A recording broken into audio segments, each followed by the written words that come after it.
This is Carmine Famiglietti, and what you should be doing right now is watching DangerMan XX on YouTube.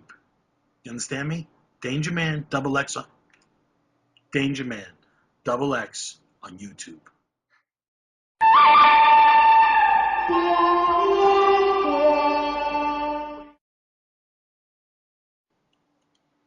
Hey, this is DangerMan, and you're watching my channel, DangerMan XX. And if you're not familiar with who I am, I have been a writer for years, and you know me as probably a heavy-duty paintballer, inline skate instructor, things of that nature. But my true passion is writing, and wouldn't you know it, I get to talk to now somebody else who shares that passion, who also has their own interests, being an actor and producer.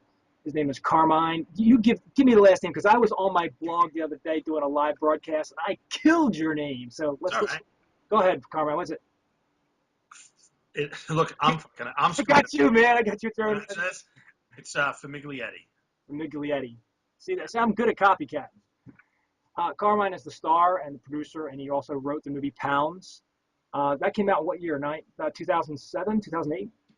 It came out theatrically in 2010, but it made its world premiere at Sundance in 2004. Now, tell everybody how that worked out for you. What the hell happened there?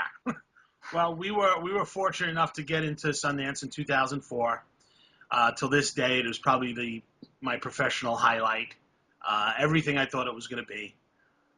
It feels like the whole world stops to watch your film. I mean, everything from the staff to the venues to the people who were attending, you can't beat it. It's incredible.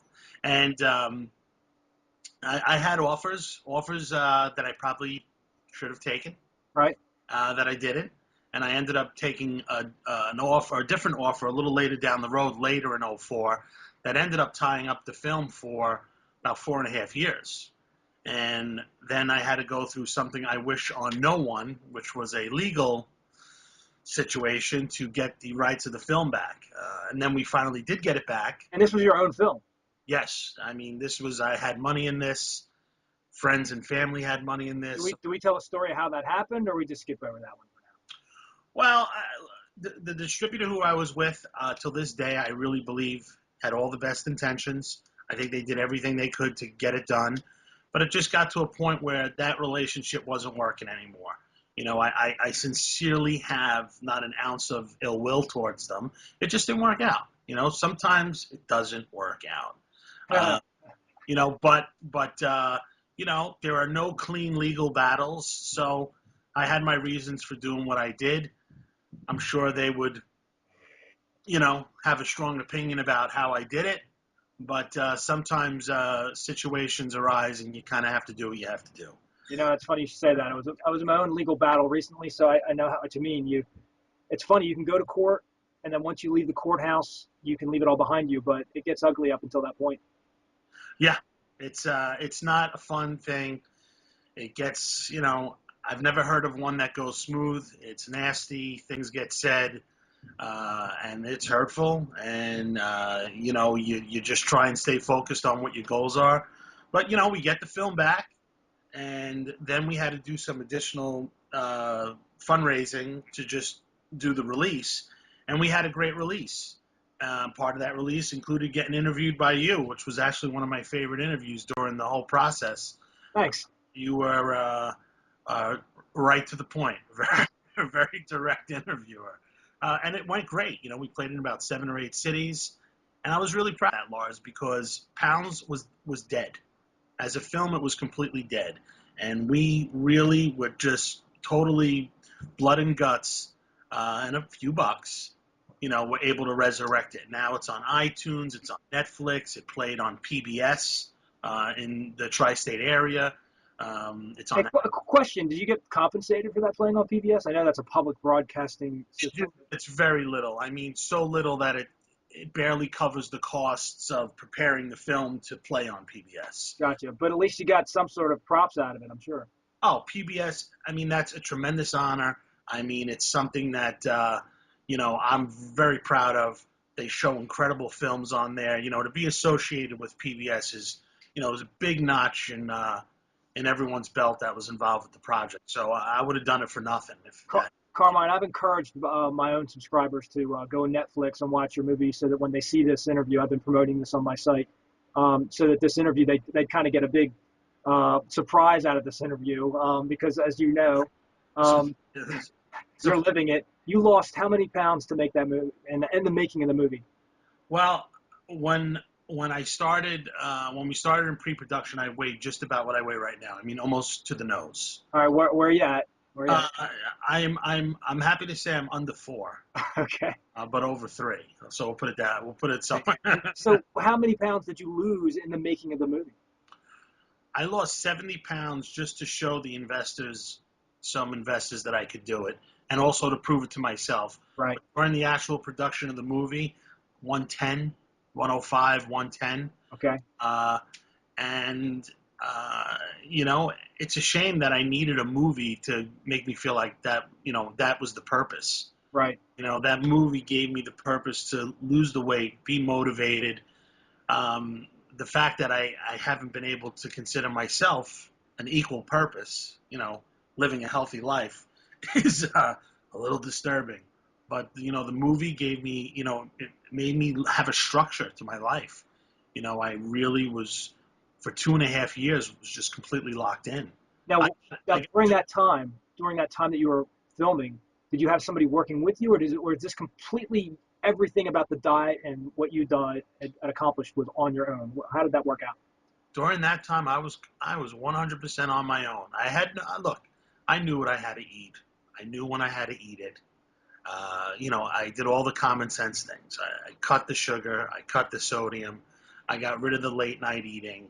Um, Complex carbohydrates? Did you decrease those, or did I, you? I did, but you know what? If I wanted to have them, I would just try to have them in the morning or in the afternoon. Right. I would really try and eliminate the carbs and the starches at dinner. And dinner really would be like just vegetables, a salad, and a poultry or a meat or a fish. Now, in that time as well, were there any points where you said, "I can't do it"? Sure, there were plenty of times.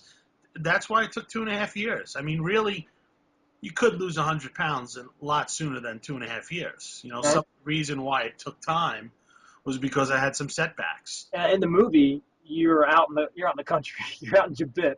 Yeah. Obviously, you weren't in Jabip when you were dieting. Where were you during the filming of this that you decided, this is the atmosphere in which I need to be in order to lose the weight, or did you just do it everywhere? Back home in Brooklyn or wherever. Actually, it's the Bronx, isn't it? Are you in the Bronx? No, I'm in Queens, Oh, there you go. home of the New York Metropolitans, the New York Mets, Okay. the other New York baseball team. Uh, I did it living at home. That's the funny thing. When people are quick to say, you know, the Italian house, living with your mother and father. But at the time of making movies, I mean, I started making pounds now. This is crazy. 12 years ago, I was still in my, mid, late 20s. So I was still living at home. And, uh, if anything, usually the healthiest meal I was getting every day was the one that my mother cooked. You know what I mean? What Right. got me in trouble was the food I was eating outside of the house. All right. So your mother and your father, they were a good source of support, but then, Best. The you best. were jumping outside of that support system whenever you felt undisciplined.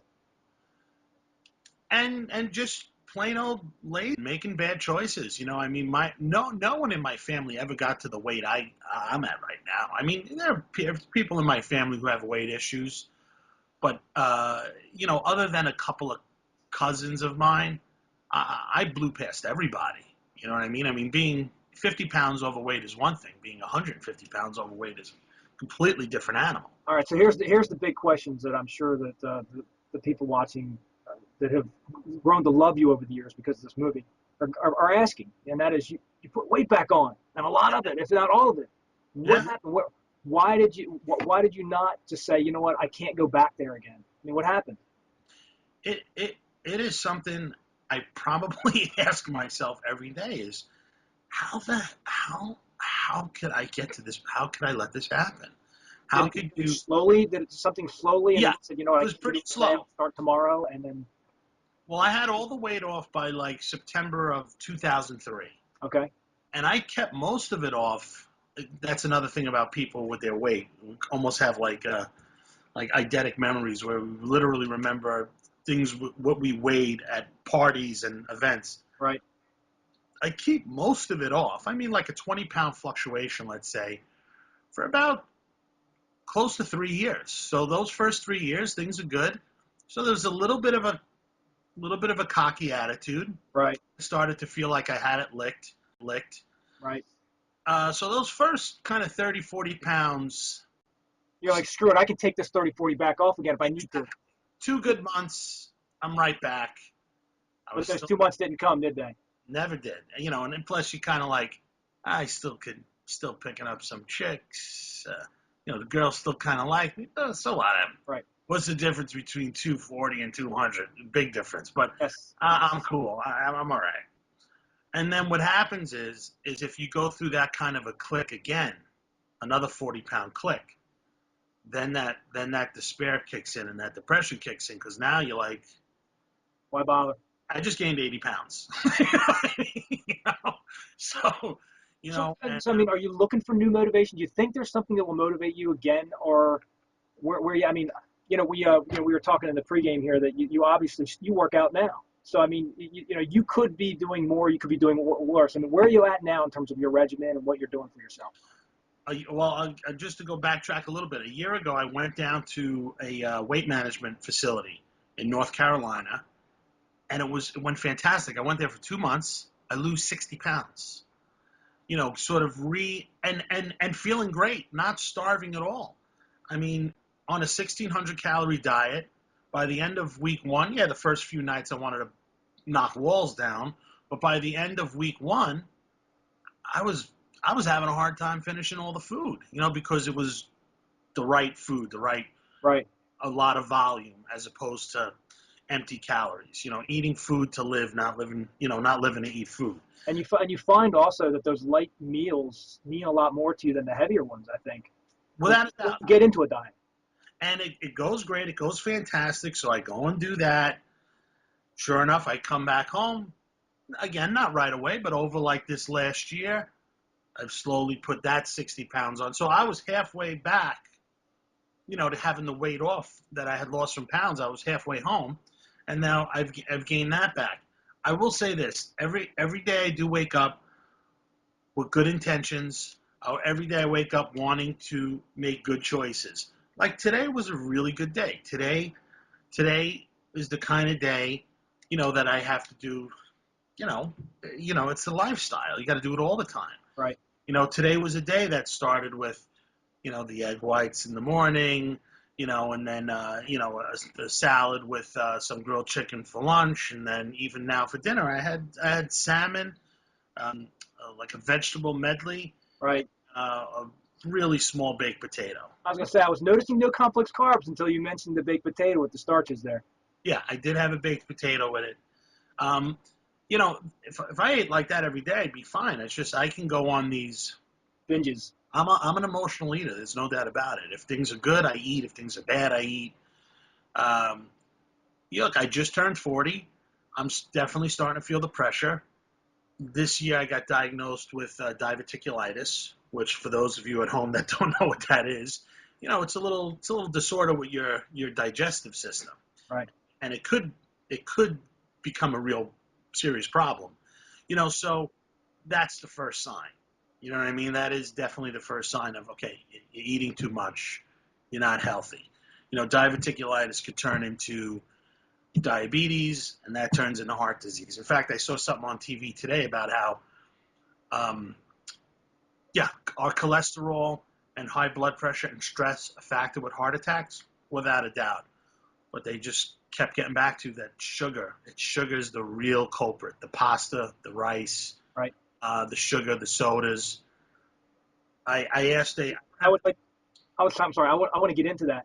But I'm gonna take a pause here because I'm gonna let my viewers know that we're gonna do this in a two-part series. So I want you guys, if you're watched this far and you enjoyed this much of the interview, get ready to click on the part two, and we will go again here. All right. And Carmine's got a bunch more to share with you in terms of what he's doing in the future, and we're gonna continue on with this whole weight issue because I think that that's something that touches everybody's life. It's too much for any man.